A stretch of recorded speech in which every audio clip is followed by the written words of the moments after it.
Sorry, let's go back. Took a while, but right. Today I'm going to present Garfield's top tips for teamwork and team building. Run through some points. This is a summary.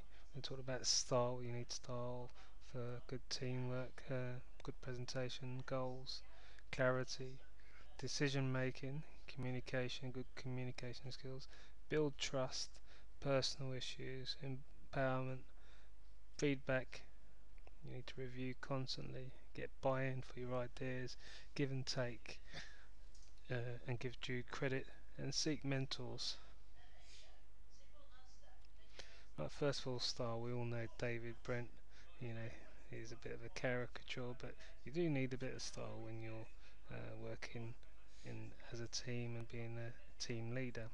And it's important how you present yourself and how you're perceived. You need to make sure that your goals are clearly set and everyone understands and it's accepted by your team members. You need clarity.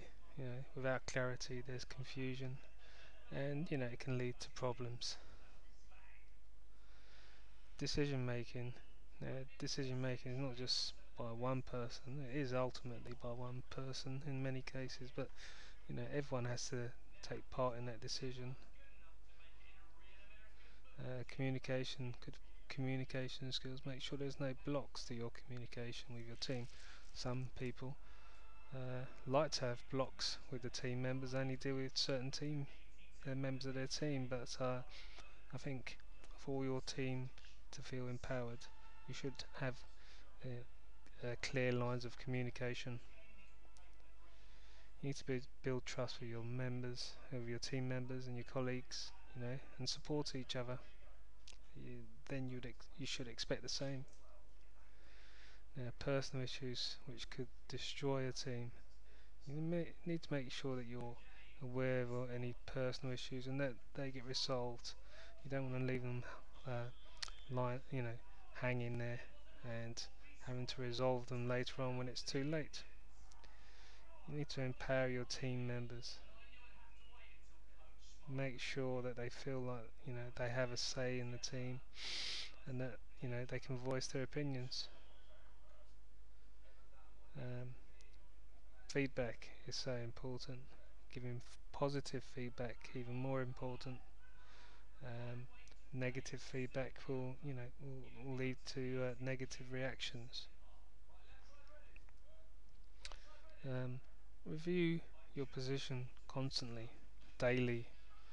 Um, you know, Check back on the activities which have happened that day, and just review and see how you can improve them.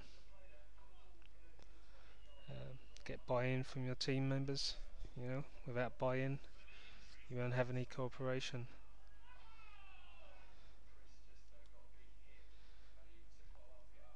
and it will reduce friction.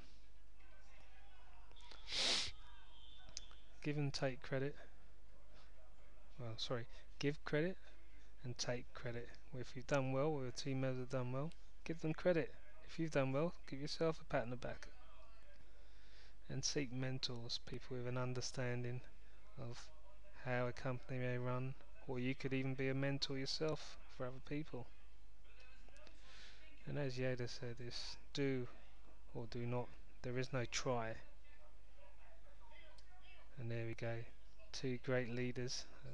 I say that jokingly, past leaders of the world. But they do work as a team, or they did work as a team.